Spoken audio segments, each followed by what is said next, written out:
আসসালামু আলাইকুম। আজকের এই ভিডিওতে আমরা দেখব সিএসএস এর var ফাংশন। এই var ফাংশনটি ভেরিয়েবল ক্রিয়েট করার জন্য ইউজ করা হয়। তাই ইন ডিটেইলে আমরা দেখব যে ভেরিয়েবলটা কি, variable naming rules, global and local variables এবং রুট। এই ভেরিয়েবলটি হলো একটি নেম যার ভিতরে একটি ভ্যালু স্টোর করা থাকে। যেমন ধরুন আমি একটি নাম দিলাম মেইন কালার এবং এর ভিতরে আমি একটি ভ্যালু স্টোর করে রাখলাম ব্লু। সো এখানে এই ডাবল হাইফেন দেওয়ার পরে মেইন কালার লেখা আছে, এটি হচ্ছে আমাদের ভেরিয়েবল যার ভিতরে আমি এই ভ্যালুটি স্টোর করে রেখেছি। সো এভাবে আমরা ভেরিয়েবল ডিফাইন করে থাকি। দেন এটি আমরা আমাদের প্রপার্টির ভিতরে ইউজ করি। যেমন আমি একটি কালার দিব, তাই প্রথমে লিখব কালার, এরপরে আমি ইউজ করব var ফাংশন। দেন এটির ভিতরে আমি আমার এই সেম ভেরিয়েবলের নামটি লিখে দিব। সো একটু পরে আমি প্র্যাকটিক্যালি দেখাবো, তখন আরো ইজিলি বুঝতে পারবেন।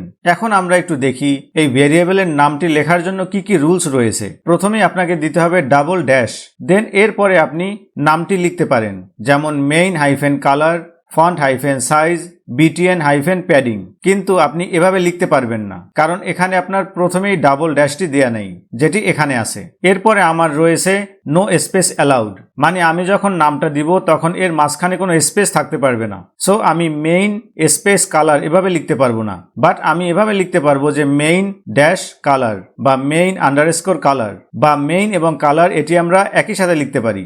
দেন স্পেশাল সিম্বলগুলো আমাদের অ্যাভয়েড করতে হবে, যেমন at, hash, dollar sign, percentage, and, star, etcetera, এগুলো আমরা অ্যাড করতে পারবো না। এখানে ভেরিয়েবলের নামগুলো হচ্ছে কেস সেন্সিটিভ, মানে হচ্ছে আমি একটি ভেরিয়েবলের নাম লিখলাম কালার স্মল লেটার ইউজ করে এবং এর নিচে আবার লিখলাম কালার, যেখানে একটি আমার ক্যাপিটাল লেটার রয়েছে। তো এই দুইটি আমার আলাদা আলাদা ভেরিয়েবল হিসাবে কাউন্ট হবে। সো ইউজুয়ালি আমাদের একটি ভেরিয়েবলে কি কি থাকতে পারে, এ থেকে জেড পর্যন্ত স্মল লেটার অথবা ক্যাপিটাল লেটারে, এরপরে 0 থেকে 9 পর্যন্ত থাকতে পারে, অথবা হাইফেন আমরা ইউজ করতে পারি। সো কমনলি এগুলো ইউজ করা হয় বেশি। চলুন এখন আমরা প্র্যাকটিক্যাল পার্টে চলে যাই। তার আগে আমি একটু বলে রাখি, আমার ইউটিউব চ্যানেলটি অবশ্যই সাবস্ক্রাইব করবেন। সো এখানে HTML ফাইলে দেখুন আমি কি কি কন্টেন্ট নিয়েছি। প্রথমে একটি H1 ট্যাগ নিয়েছি, এরপর একটি P ট্যাগ নিয়েছি, দেন একটি ডিপ ট্যাগ নিয়েছি যার ভিতরে আবার কিছু ট্যাগ রয়েছে এবং নিচে আমার আরেকটি ডিপ ট্যাগ রয়েছে, এবং আমি এখানে CSS লিংক করে রেখেছি যেই ফাইলটি আমার এখানে রয়েছে। দেখুন এখানে H1 ট্যাগটিকে টার্গেট করে আমি একটি ব্যাকগ্রাউন্ড কালার দিয়েছি স্কাই ব্লু। দেন আমি H2 কে টার্গেট করেও একটি ব্যাকগ্রাউন্ড কালার দিয়েছি স্কাই ব্লু, এবং এটির একটি টেক্সট ডেকোরেশন আন্ডারলাইন দেয়া আছে। আফটার দ্যাট এই যে ইম্পর্টেন্ট প্যারাগ্রাফ, এখান থেকে এই ক্লাসটি আমি টার্গেট করেছি। সো টার্গেট করে এখানেও আমি এর একটি ফন্ট সাইজ দিয়েছি 20 পিক্সেল এবং কালার দিয়েছি স্কাই ব্লু। এখানে দেখুন আমি সেম কালার ইউজ করেছি ব্যাকগ্রাউন্ড কালারের জন্য এবং কালারের জন্য, যেটি হচ্ছে স্কাই ব্লু। সো নর্মালি আমরা ওয়েবসাইটে এভাবে দেখতে পাবো, এখানেও আমার রয়েছে স্কাই ব্লু, এখানেও রয়েছে স্কাই ব্লু এবং এখানেও রয়েছে স্কাই ব্লু। এখন ধরুন আমি এই কালারটি চেঞ্জ করব, চেঞ্জ করে আমি একটি রেড কালার দিব। তখন আমার কি করতে হবে, এই প্রতিটি জায়গাতে ইন্ডিভিজুয়ালি চেঞ্জ করতে হবে। মানে হচ্ছে এই যে ব্যাকগ্রাউন্ড, এখানে আমি এই স্কাই ব্লু রিমুভ করে রেড লিখে দিব, চেঞ্জ করলাম। আবার আমার এখানেও চেঞ্জ করতে হবে রেড, আফটার দ্যাট এখানেও আমি চেঞ্জ করব রেড। সো দেখুন মাল্টিপল টাইম আমার চেঞ্জ করতে হচ্ছে। সো যখন আমি একটি ওয়েবসাইট ক্রিয়েট করব তখন আমার আরো অনেকবার চেঞ্জ করতে হবে। সো এটিকে আমি আবার সেভ করি। সো রিফ্রেশ করার পরে আমরা রেড দেখতে পাচ্ছি। এখন তাহলে ভেরিয়েবলের কাজটা কি হবে? এই যে আমরা মাল্টিপল টাইম চেঞ্জ করতেছি, এটি অনেক time consuming. So variable use করে আমরা এই টাস্কগুলোকে আরো সিম্পল করতে পারবো।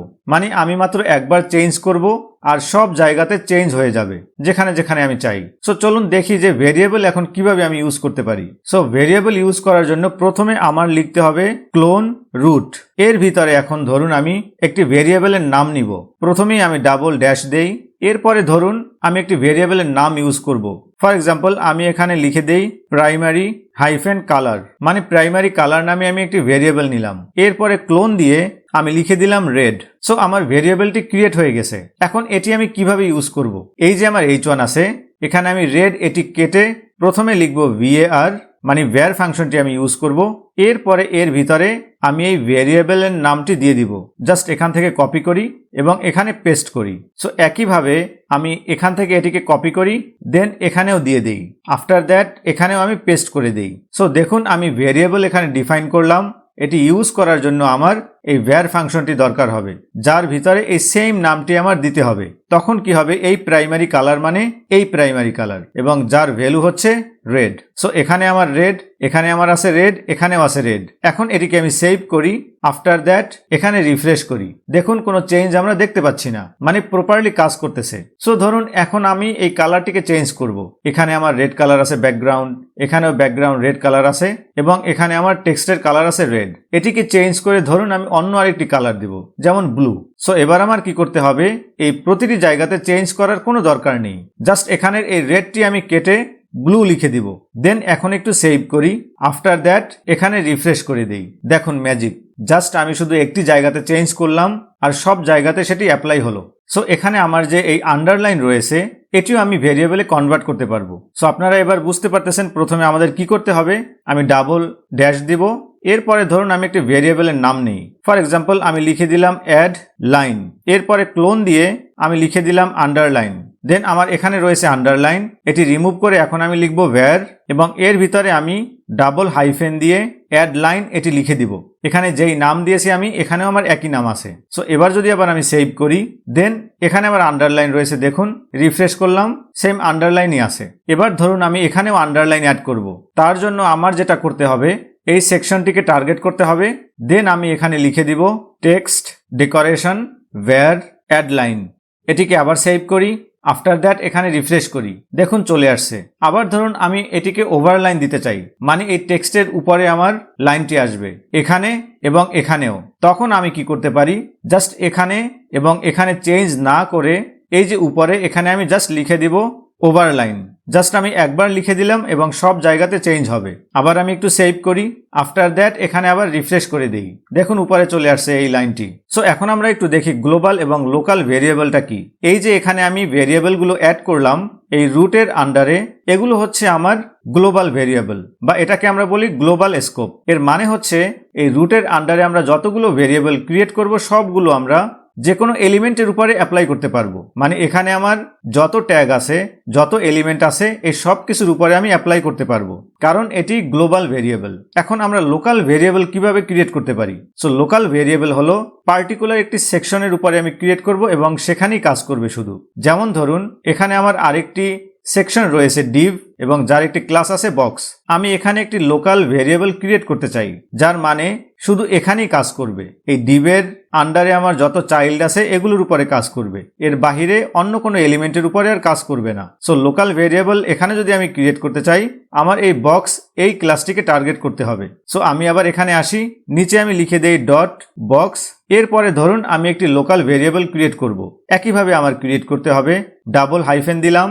এরপরে ধরুন আমি একটি ভেরিয়েবল নাম নেই, for example secondary hyphen colour.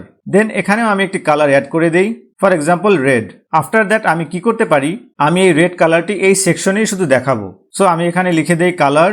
After that where function, এর ভিতরে আমি আমার এই ভেরিয়েবলের নামটি দিয়ে দিব, যেটি হচ্ছে সেকেন্ডারি কালার। সো এটিকে আবার আমি সেভ করি এখন। আফটার দ্যাট এখানে দেখুন আমার ব্ল্যাক আছে, যখনই আমি রিফ্রেশ করব রেড হয়ে যাবে। সো এই সেকশনে তো প্রপারলি কাজ করতেছে, দেখি আমরা এটি এই দিকে কোনো জায়গায় কাজ করে কিনা। সো তার জন্য আমরা কি করতে পারি, এই যে কোনো একটা সেকশনে আমি অ্যাড করে দেই। যেমন এখানে আমার কালার আছে প্রাইমারি কালার, এটিকে চেঞ্জ করে আমি সেকেন্ডারি কালার অ্যাড করে দেই। এখান থেকে কপি করে প্রাইমারি কালারের পরিবর্তে আমি লিখে দেই সেকেন্ডারি কালার। সো আমি কি করলাম, এখানে একটি লোকাল ভেরিয়েবল ক্রিয়েট করেছি এই সেকশনের আন্ডারে, বাট এটি আমি অন্য প্রপার্টির ভিতরে অ্যাড করতে চাচ্ছি, যেটি আমার হবে না। এখন এটিকে আমি সেভ করি।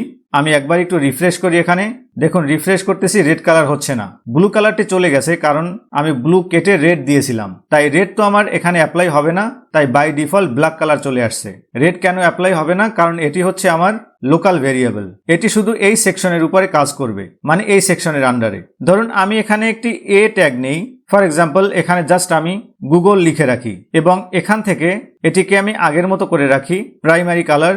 সো এখন আমি কি করব, এখানে যে এই অ্যাঙ্কর ট্যাগটি ইউজ করছি এটির উপরেও আমি রেড কালার অ্যাপ্লাই করব। প্রথমে আমি এগুলোকে একটু সেভ করে রাখি এবং এখানে একটু রিফ্রেশ করে রাখি। সো আমার এভাবে আছে, এই যে গুগল আছে এখানেও আমি রেড কালার নিয়ে আসব, এটির উপরে এবার অ্যাপ্লাই হবে, কারণ এটি রয়েছে আমার এই বক্সের ভিতরে। সো এটিকে টার্গেট করার জন্য আমার এখানে আবার লিখতে হবে ডট বক্স, দেন আমি লিখবো এ। আফটার দ্যাট এখানে আমি আবার কালার প্রপার্টিটি অ্যাপ্লাই করব, দেন আমি লিখবো ভ্যার, এর ভিতরে এখন আমি এই সেকেন্ডারি কালার এটি অ্যাড করে দিব। জাস্ট কপি পেস্ট করে দেই। এবার আমি সেভ করি। আফটার দ্যাট এখানে আমি একটু রিফ্রেশ করে দেই। দেখুন এখানে রেড হয়ে গেছে এখন। সো লোকাল ভেরিয়েবল শুধুমাত্র ওই সেকশনের উপরে কাজ করবে বা তার চাইল্ড এলিমেন্টের উপরে কাজ করবে, আর গ্লোবাল ভেরিয়েবল যে কোনো এলিমেন্টের উপরে কাজ করবে। সো আপনার এর পরেও যদি কোনো ডাউট থাকে অবশ্যই আমাকে কমেন্টে জানাবেন, আর আমার চ্যানেলটি সাবস্ক্রাইব করবেন। আজ এ পর্যন্তই। Thank you for watching.